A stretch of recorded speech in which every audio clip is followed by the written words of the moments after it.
What Would Louise Say? Join us every Tuesday at 10 a.m. Mountain Time. Hosted by Reverend Martine Bernard. Explore the wisdom of Louise Hay. Brought to you by New Thought Media Network. Dive into Louise's teachings. Experience healing and empowerment. Reverend Martine shares insights. Connect with a contemporary audience. Unlock your potential. Transform your life with love. Embrace positivity and healing. Join our vibrant community. Ready to join us?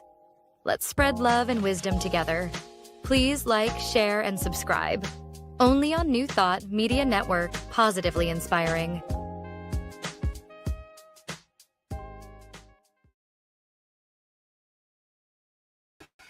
Hello, hello, hello, my beloveds. We are back, and I am Reverend Martine Bernard, and this is What Would Louise Say on the New Thought Media Network. So we are so happy to be with you today. Good morning, good afternoon, good evening from wherever you are live streaming with us in the moment and in the archives. If you're watching us on Facebook, on YouTube, welcome, welcome. And I'm so excited today because I have one of the original master teachers here with us, Rick Nichols, who is Dr. Patricia Crane's partner and husband. So we are so excited. Welcome, welcome, Rick. Thank you. It's a delight to be here and I appreciate the invitation. Oh my goodness. It is such an honor to be here. I have your bio.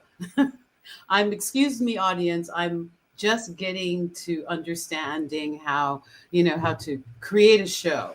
So my technology is a little bit wacky this morning. But Louise would say, all is well.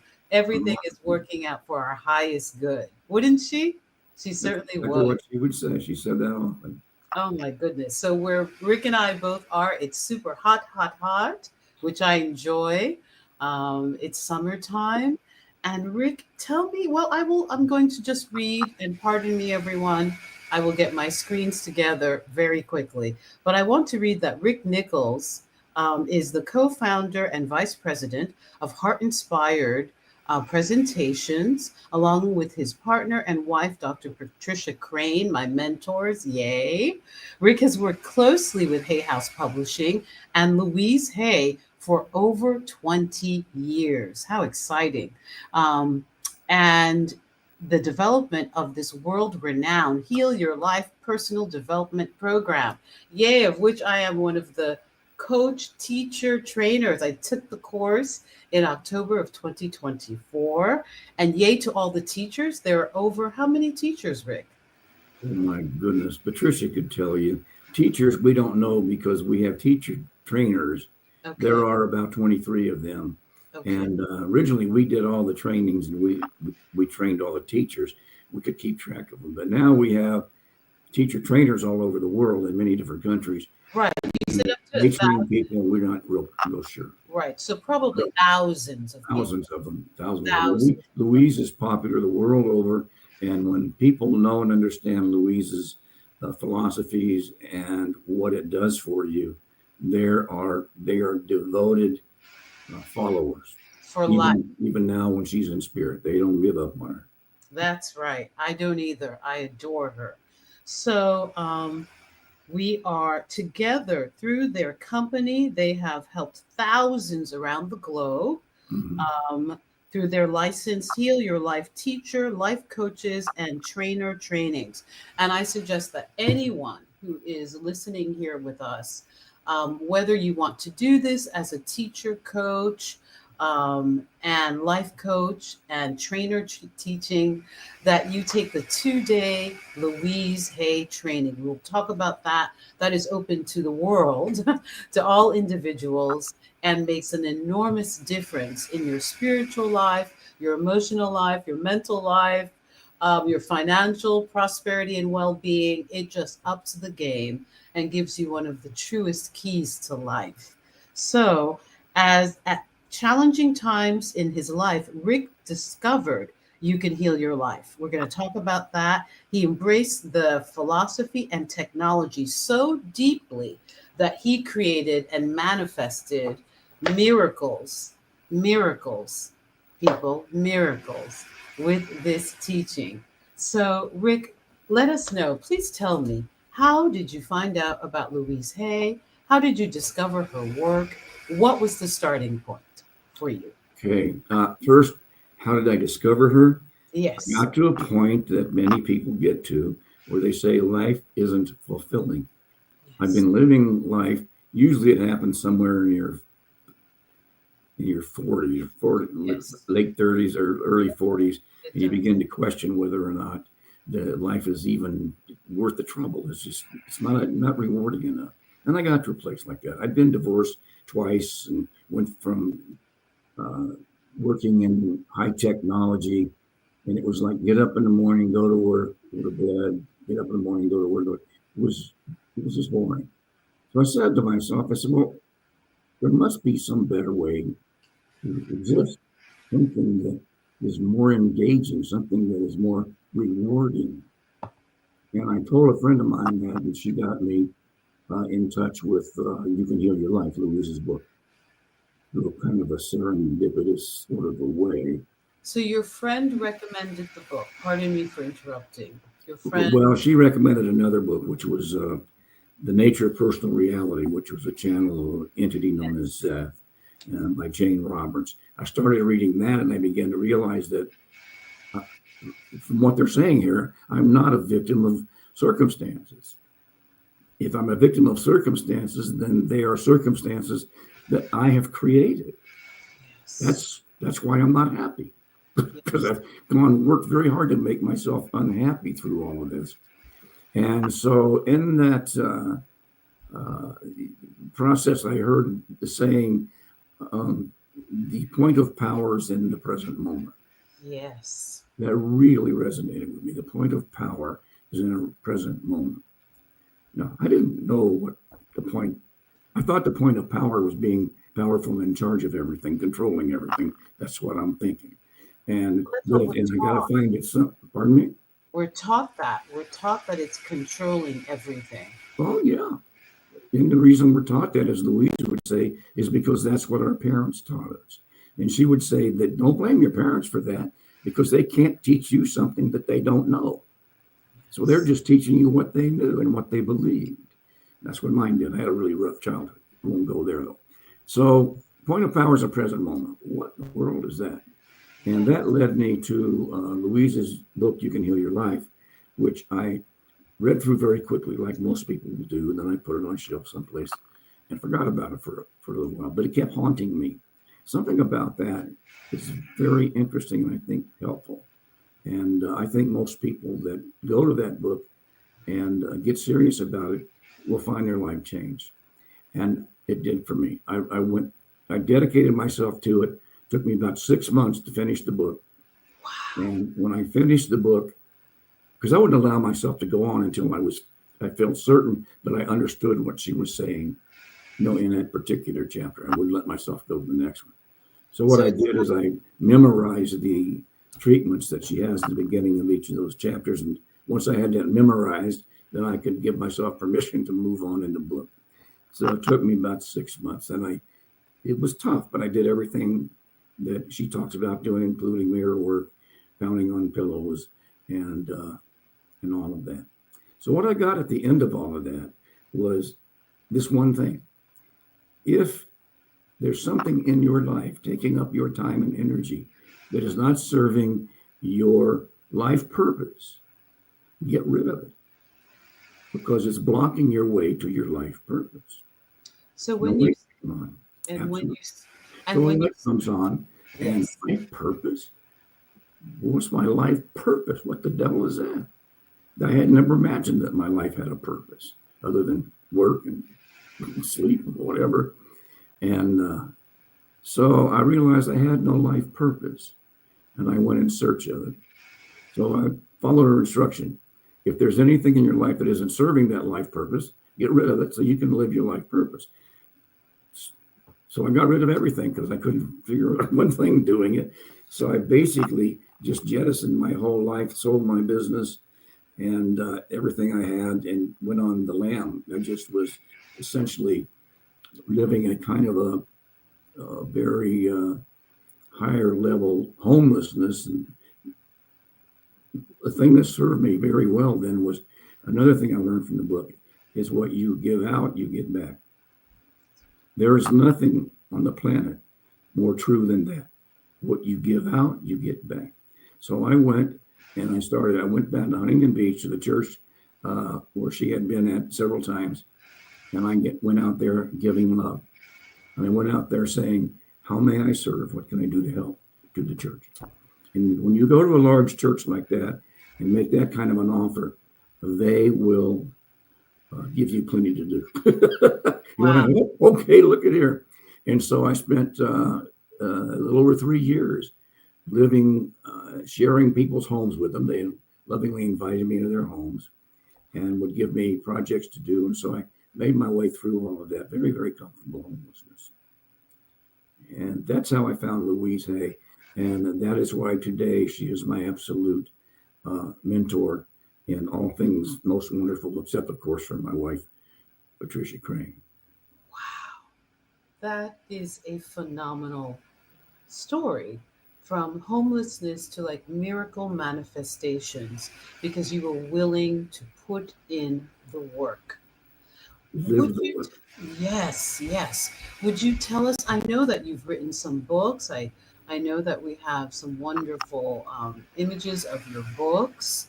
I know that you've continued to do mentorship and teaching for individuals. Can you tell me how? Yes, love will lead us home. I love the title. Yes, yes, yes, yes. So you've gone on to write books, to train thousands of people. I love Orphan. I own both of these books. I was blessed to be able. I think you gifted me this one. Well, And yeah, because you're so brilliant. gosh, that's so sweet. There's something, a show can definitely make you feel like you're not that brilliant when you're dealing. Thank God for Reverend Michael Mangus, who's behind the scenes helping us along. Could you share specific affirmations that have been pivotal for you during your darkest times? And how did you stay consistent with it, even when external circumstances didn't seem to change right away? Because you said it took you about 6 months, and I don't know if you could, how did you memorize those treatments? Did you have a I just specific? memorize them. That's just, once you decide to memorize something, I've done that with poems and stuff too. So, and they're very much like poetry. Yes, they are. Affirmations didn't seem to be really helpful to me earlier on. I read the book and I did that, and I did some release techniques that Louise offers and stuff about healing the past and so forth, forgiveness. But affirmations didn't resonate all that much with me. I tried them and they weren't really satisfying. But as I got into my journey, and getting towards the end of that 3-year period, I began to realize again that something's not right here. I can't go on the rest of my life being a beach bum and living, under the grace of other people's generosity. I have to go. A voice went on in the back of my head, said, "Rick, you got to go back to work." And I said, "Get back to work? Doing what? I've tried. I can't find a job." You know what to do. So I learned we always know what we need to do. We just don't do it. And the reason we don't do it is because it's inconvenient. We're not willing to pay the price, not willing to give up whatever we need to give up. And not always money, it's just something else. And so we will work hard to manifest something. And when it's right in front of us, right before our eyes, we'll look at it and we'll get the feeling that this is what I've been working for, and it will scare the bejesus out of you. It will terrify you. Yes. The size of it determines the level of fear that you're going to get from it. That's why so many people don't manifest what they want, because they refuse it. And that's the same way it worked for me. So I finally, when I realized I had to get back into doing something, quit relying on other people to help me out, I developed an affirmation. Now I'm going to share that affirmation with you now. And it was very powerful, totally life-changing. And through that, and what happened afterwards, living Louise's principles brings me to where I am today with the most blissful life. So here's the affirmation. I am a skilled and talented professional writer, speaker, and photographer. I am using these skills and talents to create, develop, and present programs that bring love, joy, peace, and healing to people all over the world. I'm very good at what I do, and I'm richly rewarded for it in many ways. I'm earning plenty of money, and I'm using this money to advance my career and education. I'm sharing this money with persons and organizations that are working to improve the quality of life and the quality of the environment. I'm providing myself with a beautiful home filled with fine furnishings, beautiful art, love, laughter, friends, and family. I'm providing myself with a wonderful car that is red with white interior. It's a Mustang. And I'm providing myself with all the things I need and want. And I would take that affirmation with me out on the beach and walk. I'm an early riser, so I'd be out there in the dark, going down the beach like a raving maniac. I am a skilled and talented professional writer, speaker, and photographer, by golly. And as I did that, I embedded that affirmation in my unconscious mind. There's the magic. Yes. It was embedded in there to the point that I began to see it. I began to feel it as being a reality of my new life. I mean, that's a bit more than just an affirmation. That's a whole new life story. And beautifully said. One day, I was speaking at the church. The manifestation began when the church invited me to go up on a platform every Sunday and read the upcoming events and things. That's where I cut my teeth on public speaking. That's where I learned not to be afraid to stand up in front of people, speak my thoughts. And in doing so, one day, Dr. Patricia J. Crane was in the congregation out there, and I wasn't aware of her, but she fell in love with me before she ever met me. Wow. And she said that God said to her, he's the one. Wow. She didn't even know me. She didn't know I was homeless, broke, and all of that. And so through a bunch of stuff, we got together, and then she invited me. And this is a miracle thing. Here I am on my 49th birthday, January 16, 1996.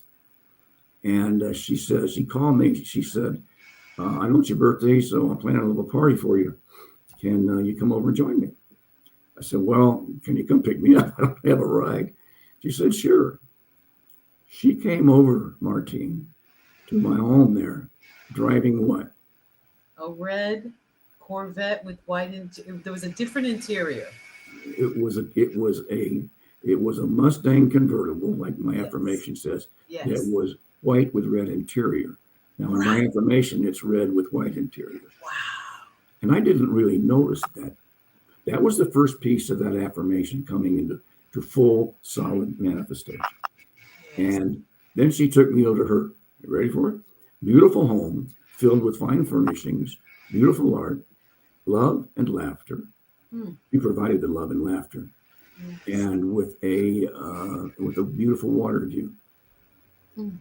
I think and then at the end of that wonderful day in this beautiful home filled with love and laughter and everything, she never offered me a ride back home. You two are lovebirds. I am still here. You're so well matched. You're a mastermind connection where two or more are gathered in the presence. Good shall come forth, and you've brought forth so much good. What a love story. Mm-hmm. Love will lead us home, our inner love.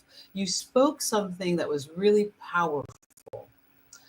You said that most people block their manifestations because they're unwilling to do the work or to accept them, or Louise would say they feel unworthy and undeserving. That's the core of it, right? Yes. And And there, how did you get to that place of deserving, Rick? Because that's how you've manifested this incredible life.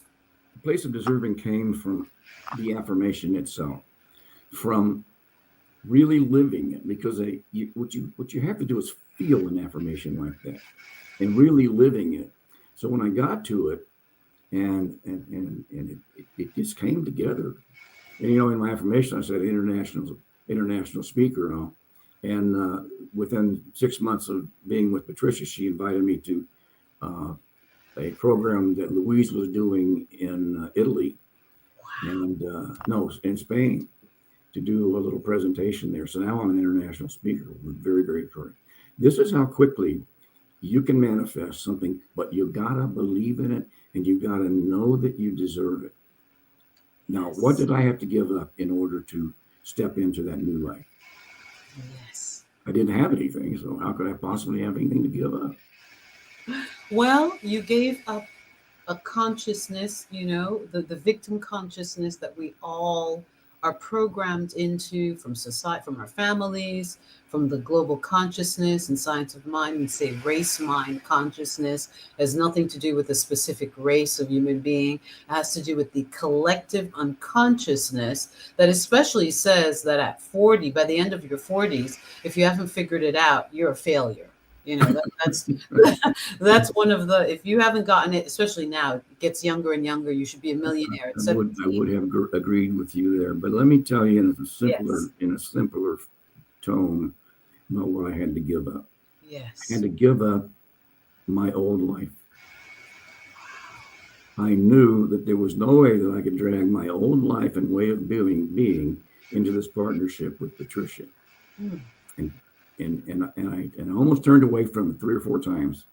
Just got ready going out the door as I'm going home, because we didn't get along really well early couple of years, because there were some adjustments we had to make.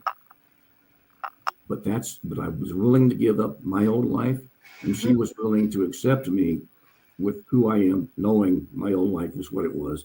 And of course, some of it came blowing in the door with me. And we worked it out. We knew. And she said the thing that kept her there through all of that early years was God saying to her, he's the one. And she believes that. She believes it to this day. Well, it's obvious you were. It is obvious you were, and you still are. And that's a beautiful meeting of minds and hearts, and coming together for the purpose of continuing Louise's legacy. I mean, I truly, truly believe that it's been kept alive in a very real, communal, global way. The book is phenomenal. It's iconic. It's a Bible. It's a Bible of positive thinking and the magic of affirmations, of the affirmative mind. Because Louise says something that I find so fascinating, that if you really, when you learn to love yourself, you will begin speaking to yourself in positive ways. You will stop the catastrophizing. And here's the beautiful 40th anniversary gift edition, my favorite. They've shrunk it down. My old one is really big. It is stunning, my beloveds. Please go out and purchase it, share it, gift it to yourself, gift it to your loved ones. It is a masterpiece. But she talks about how that is a sign of our growing self-esteem, when we are willing to speak positive truths to ourselves and not negative. And the second piece of our growing love affair with ourselves is the willingness to let go of, in the Science of Mind, Ernest Holmes says, the smaller self, our old life, our fear consciousness, call it what you will, when we're really willing to release and embrace the new. That is when we step onto the cosmic magic carpet, and good stuff starts happening.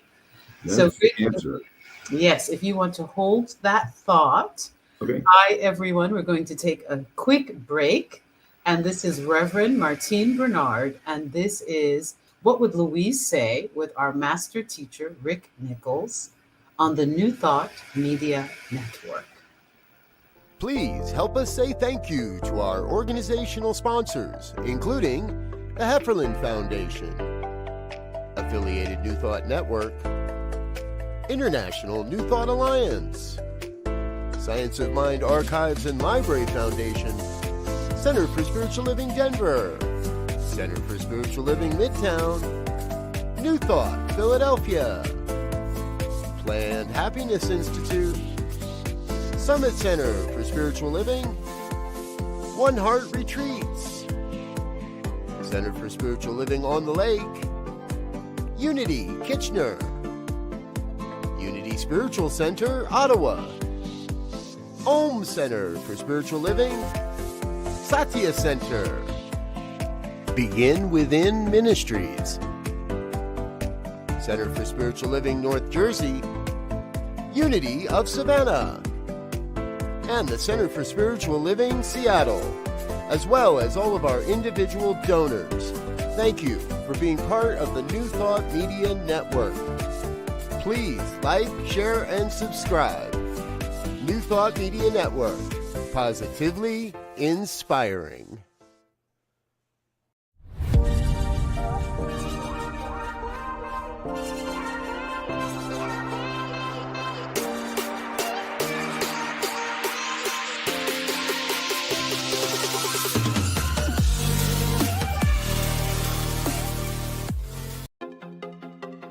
Welcome to the Convention of the Americas 2025, Rising Together. Join us for a truly bilingual retreat experience on the shores of the beautiful Lake Chapala, Mexico. July 22nd through July 26th, 2025, at the Hotel Villa Monte Carlo in Jalisco, Mexico. Featuring Reverend Jeffrey Ryan, Dr. Jose de Lira Sosa, Reverend Dr. Kathy Ann Lewis, Reverend Dr. John Waterhouse, and Reverend Dr. David Bruner. Registration is now open, and payment plans are available. Simply visit www.conventionoftheamericas.com. Come be part of a transformative gathering with powerful presentations, workshops, networking time, and just good old relaxing and connecting. Plus, you can learn more about the science of mind and how to live this powerful philosophy in your life. Transform your life at Convention of the Americas 2025, Rising Together. What Would Louise Say? Join us every Tuesday at 10 a.m. Mountain Time. Hosted by Reverend Martine Bernard. Explore the wisdom of Louise Hay. Brought to you by New Thought Media Network. Dive into Louise's teachings. Experience healing and empowerment. Reverend Martine shares insights. Connect with a contemporary audience. Unlock your potential. Transform your life with love. Embrace positivity and healing. Join our vibrant community. Ready to join us? Let's spread love and wisdom together. Please like, share, and subscribe. Only on New Thought Media Network, positively inspiring.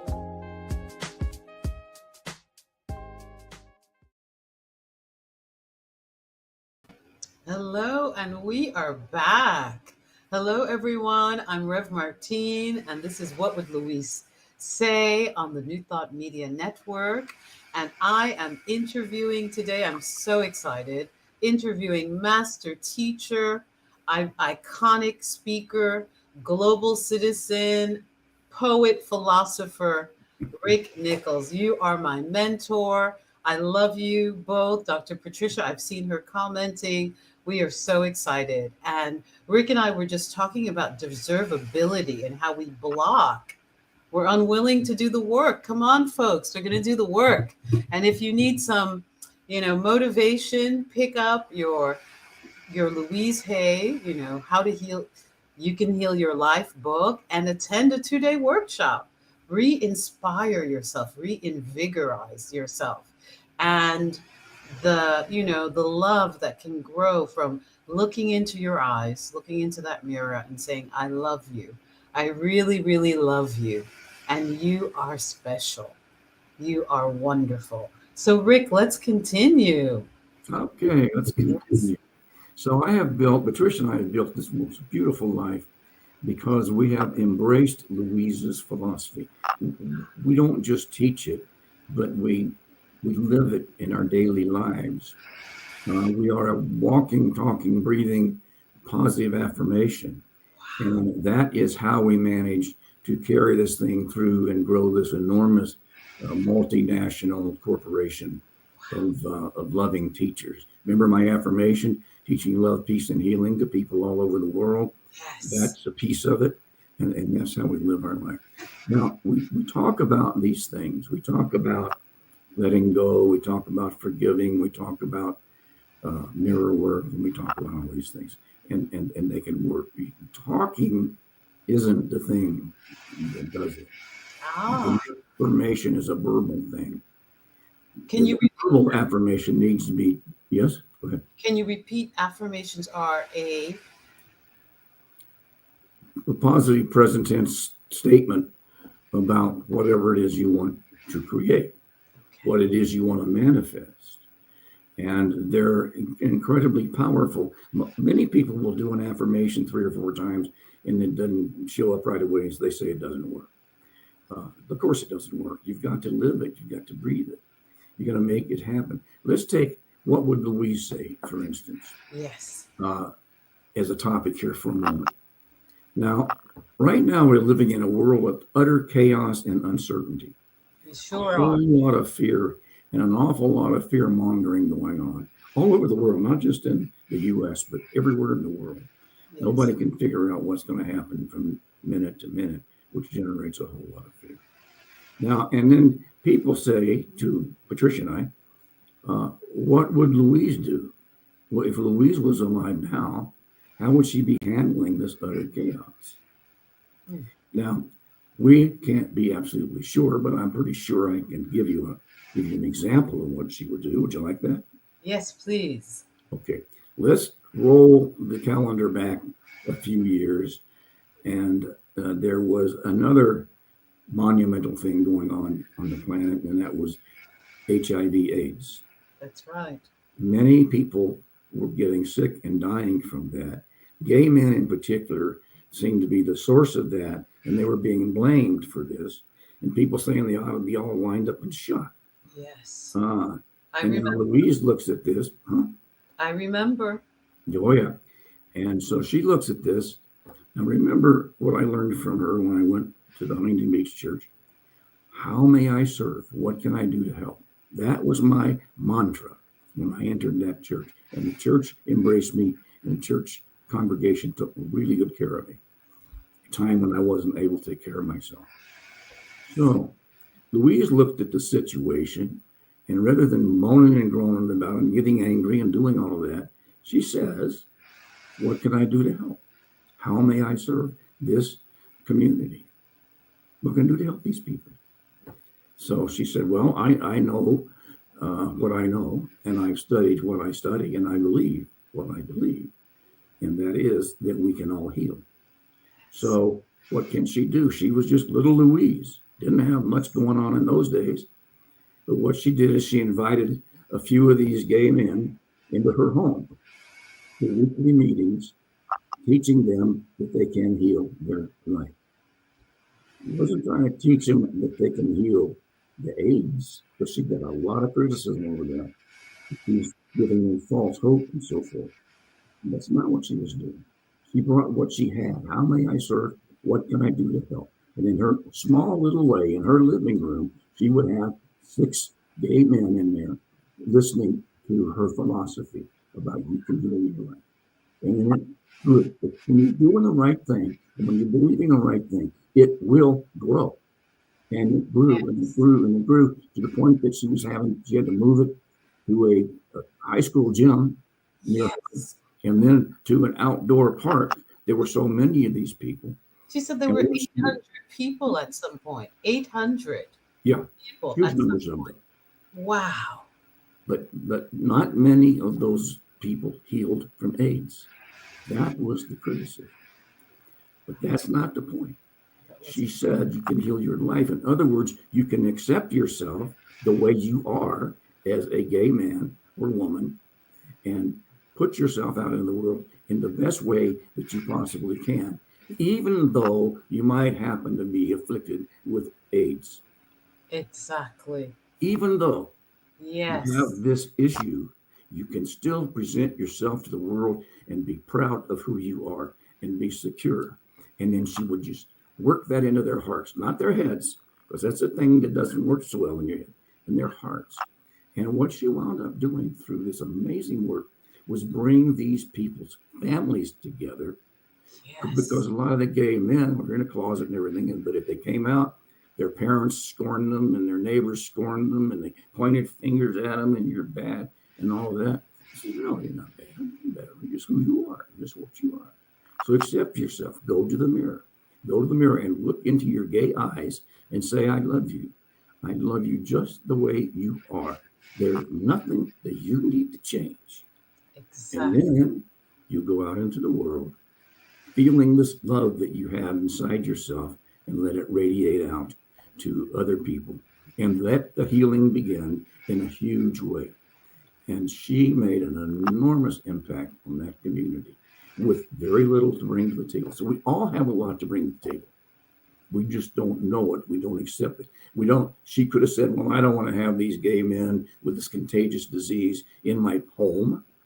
Yes, because that's how it's being seen. I remember being like a preteen and I heard, well, you shouldn't hug or kiss people. And I thought, I've always been affectionate. And I said, I guess I'm going to die because I'm going to hug and kiss my friends and my family. From the Caribbean, especially the French Caribbean, as Haitians, you kiss on the cheek. You're very, very affectionate. So I thought, oh, well, we're all dead. We're all going out. But she basically, like she said, I remember she's so cute in her movie. Oh, and everyone, there is the You Can Heal Your Life movie. It's on YouTube. You can live stream it.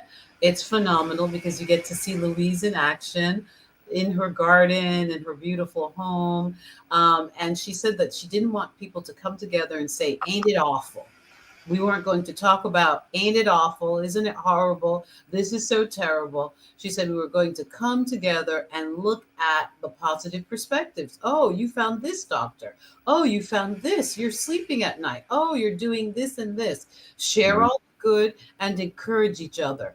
And it seemed so simple, but it imploded. It became a huge movement. So much so that there was a song that was created and there was the hay rides. I have a friend that I'm going to have on the show soon. She was a little girl that her mom would take on the hay rides.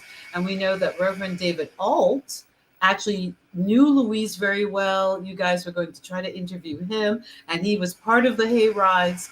Louise turned this tiny circle, one person willing to encourage others, into a movement.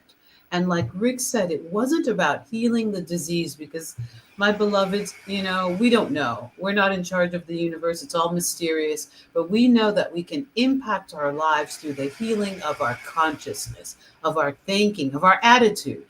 That we can adopt a positive attitude regardless of the circumstances. And Rick is a living testament of this. Yes. You're a living testament in my book and in the world's book, but to this philosophy and changing your mind about yourself, about life, about the body of your affairs or your circumstances. So I have a question for you, Rick. What would you say to someone right now who feels hopeless and doubts the power of affirmations, who feels like positive words can't possibly change their problems? It's woo-woo and it's ridiculous. What would you say to that person? I would simply say, stop. Look at what you're telling yourself. Look at your mental attitude about yourself. Where did that come from? It came from people who labeled you without even knowing who you are. And what you're doing is embracing that and reaffirming it to be real. So stop doing that. Let go of it. But to say, let go of that, let go of what you've been taught, let go of your beliefs, essentially is what you got to do. And when you think you believe something, the trouble with thinking you believe something, and then you believe that you're right on this issue, and what you wind up doing is putting yourself in a prison, in a prison whereby you won't let anything in and you won't get out of that belief. So all the other beliefs you ignore. But you have to get into it and change your beliefs. So how do you change your belief? You change your belief with affirmations. You change your belief with looking in the mirror and saying, I love you. Here's the song that you mentioned me. I love myself the way I am. There's nothing I need to change. Nothing I need to change. I love myself the way I am. There's nothing to rearrange. Yeah. I'm beautiful and I'm capable of being the best me I can. I love myself the way I am. Yes. That says that I love myself in all my gayness. I love myself in all my trans. I love myself in all my blackness and That's my yellowness and my redness. And no matter what Yes. color of the skin or the belief or whatever, I love myself that just the way I am. Now, goes on to say, I love you just the way you are. There's Yes. nothing you need to do. When I feel the love inside myself, it's easy to love you, even if you're black or gray or pink or whatever you are. It's easy to love you. Yes. And then you can go on and say, I love the world the way it is, etc. As the song goes. But what it's doing, it's a huge acceptance of the way I am, with all of my demons that chase me in the dead of night, with all the things that are going on. I love myself and I accept myself just the way I am. Oh, beautiful, beautiful. That is the crux of it. As Louise would say, that lack of self-love is the block. She could give people 3 million affirmations, all of that. But if there wasn't the self-love or the feeling of deservability, then the good that someone is affirming cannot come to pass. Cannot come to pass. And so, my beloveds, at this time on the planet, it's so important to see the good. I know it's hard. We feel as though some of our structures are changing, but Louise was living at a very similar time. And she lovingly supported, as an ally, as a friend, mentor, teacher, a group that was vilified at the time in the media, not in people's hearts, but in the media. That was the messaging. And she went in and she was like, accept and love yourself. And people at least had peace during a very turbulent time. And so we are having a similar, different, but similar experience on the planet. It's a really disconcerting time for many of us. And so, how do we keep our center? And Louise would say, you want to have a level of spiritual detachment. You want to know that, hurt people hurt people. We've all been kind of programmed in a particular way. And many of us don't see and know that we've been programmed. But affirm the good, affirm the good. All is well and everything is working out for my highest good and I'm safe. I affirm my safety everywhere, everywhere. I was in Florida this past weekend, graduating from Centers for Spiritual Living, Spiritual Leadership School. I'm a minister of the science of mind and spirit. And whenever I travel, I listen to Louise's 101 Power Thoughts. I have it in my iPad. iPad. I have it everywhere. So I listen to that when the plane is taking off. I've been doing this for 20 years and it relaxes me. I say my prayer for everyone, my treatment for safe travels. And then I listen to Louise's Power Thoughts. And my goodness, she covers every area of life. So go onto YouTube and listen to the 101 Power Thoughts. Phenomenal. And it's reprogramming her voice. She's like my mom or my aunt. When I hear her voice, I just calm down and I know that all is well. All is well. So Rick, what would you say is maybe the hardest thing? And you've probably explained it, but what would you say is the hardest thing that people don't get about affirmations? And maybe a simple affirmation, where would you start? Louise has so many books, so many recordings, there's a movie, there's so much. Where would you start with the newbie, someone who hasn't heard from her and wants to know? What would your suggestion be? Well, my first suggestion would be to read her book, You Can Heal Your Life, because it works if you embrace it, if you buy into it, and it will explain everything you need to do. Here's a problem with affirmations. They go against what you believe. They're going up against, the Bible says that was, you have the faith of a mustard seed. Yes. You could move a mountain. Yes. It says that's one of Jesus' statements. Yes. What does that mean? This doesn't mean the mustard seeds are going to move mountains. What it means, if you have faith, if you have the faith of a mustard seed, it's just unbending faith in what you believe at the moment, then you can move a mountain. What is the mountain, Martine? The mountain is the thing that the block that you feel is happening in your life. Isn't that the mountain? It's the mountain. The mountain is all the things that you believe about yourself that are negative, that aren't true, because people have told you that about yourself. And when you tell you that often enough, you buy into it, you believe it. So if you have an affirmation, let's say I get an affirmation that I love myself the way I am. That's an affirmation. And that's a mustard seed. It doesn't have much to work with.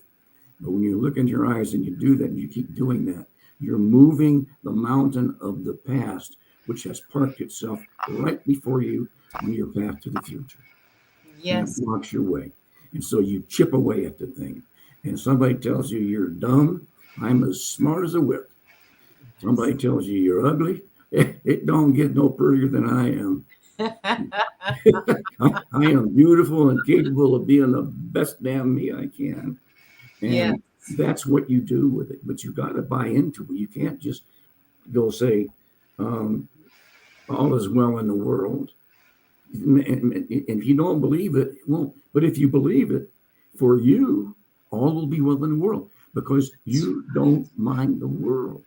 That's Not right. that you don't care what's going on in the world, because you do. You always do. I know you do. Talk about Haiti and that. Yes. You care. But what you move yourself to a situation where I don't mind. Not I don't care, but I don't mind. It's So not I don't care. I will not let all of that chaos affect my mind and draw me into this spiraling darkness that it can do. I don't mind. Let it go. If there's something I can do to correct something, start doing it. No matter how small it is, as Louise did with AIDS. Just start with a small group. Just start with something. If you want to do that. If you don't, then move yourself to a place where you can say, I don't mind. And you let it go. Beautiful, beautiful. That's a heavy bunch of junk to drag around with you. The mountain is heavy, folks. The mountain, we're all about letting go of the mountain. We all are about the mountain of stuff and the mountain of negative consciousness. Chipping away. As we are here, our time is going to be up soon, Rick. I'd love to have Rick back to talk about money and men. Why aren't there enough men? For all the gals and guys who would like a nice guy in their life, relationships, we're going to talk about abundance, because Rick is a abundance manifester. He attracted the abundant life into his reality through the shift in his consciousness. And I just thought of something that Ernest Holmes would say: when you know the truth, gunshots will fly and you will not be near the gunshots. Ernest Holmes actually says this in one of his books, meaning you will be safe in God's universe. You won't even be close to whatever is happening. So we've come to the end of our show. Rick, the master teacher, will be back with us in a couple of weeks. We'll be talking about prosperity and why men maybe need to embrace Louise's, worldview and philosophy, as he has done, and how we can get the guys in there. There are lots of women. You guys could meet some nice women for the straight guys. That's what I did. It works for me. If you're looking for a nice lady, the Louise Hay trainings, teacher trainings, coach trainings, 2-day workshops are where it's at. So Rick, could you please tell us where people could go to find you, Dr. Patricia, and the trainings before we end the show? Certainly. Go to the website, healyourlifetraining.com. It's all one word, healyourlifetraining.com, which, just like Louise's book says, and you will find whatever you need to know about us there. And there's a second website, which is healyourlifeworkshops.com. That's Excellent. healyourlifeworkshops.com. And there you will find a listing of many, many beautiful, beautiful people that have done, as I affirmed a long time ago, healing the world. Go in the world and bring love, peace, joy, and healing to people. It's just in my neighborhood for a start, just in my home for a start, just in my family, and then my neighborhood, and then in my city, in my state, in the province, or whatever, and let the love grow. You become a teacher of love. HealYourLifeWorkshops.com. And how do they find you if they'd like mentorship, if they'd like, coaching? He's a master teacher, my beloveds. This is the person to go to. And Dr. Patricia. Yes, I do free mentoring. I'm not a coach. I never got into that. He's a minister. He's a coach. He's a philosopher. He's a mentor. Right. And there's a way that you can book an appointment with me for free on Calendly. I don't know how to get this to you, the link. Okay. I think you might have it, Martine. Okay. I think it's in the show notes, and we will definitely make sure, if not today, we can put that into the show notes next week. But we will be having Rick Nichols, my mentor, spiritual master teacher, back on to talk about prosperity, because that's a big issue for a lot of us. And how can we get more men in our movement? And how can the nice ladies meet a nice man and have a romance and marriage like you and Dr. Patricia? Praying. Oh, so thank you, my beloveds. Thank you, Rick. Thank you so much. It is my deep pleasure. Oh, this has been wonderful. So, my beloveds, this is Reverend Martine Bernard, and our show is What Would Louise Say on the New Thought Media Network.